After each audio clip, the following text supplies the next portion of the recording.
for debate, and hopefully, as known in Kenya, they may find their way with it. But we as a church do take note of the fact that we have a very insensitive government. That even after going through difficult times in 2023, when promises were made that things may get better in the future, Kenyans did struggle through the year, and even as we began this year, there was some hope. And here comes a bill that kind of dims that hope. We want to tell the government that they are being insensitive to the cry of the Kenyan that is adversely affected by this bill.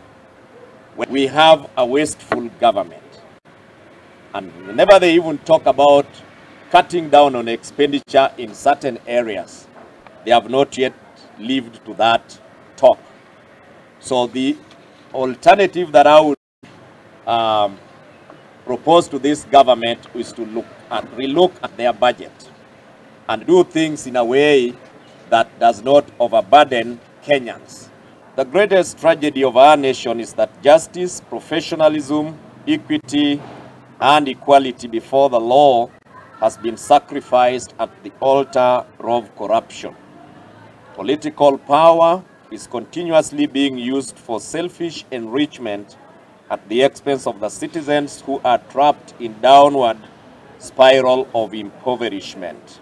We, after reflection, do recommend that the government plans and budgets be primarily focused on production and value addition, not just on expenditure for purchase of goods and services. This regional conference have noted with a lot of concern that policies being put in place by Parliament and county governments are killing dignified livelihoods among our citizens.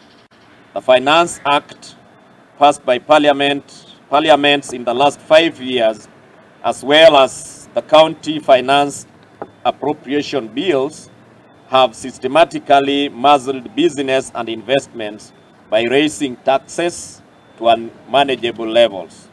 This is killing the future lives of our people by hindering micro-level industrialization. To remedy this, we strongly recommend that the county governments provide favorable business environments by consolidating and rationalizing all fees, levies, and licenses required by different agencies and authorities. Haya, nake Minister wa Uitiri wa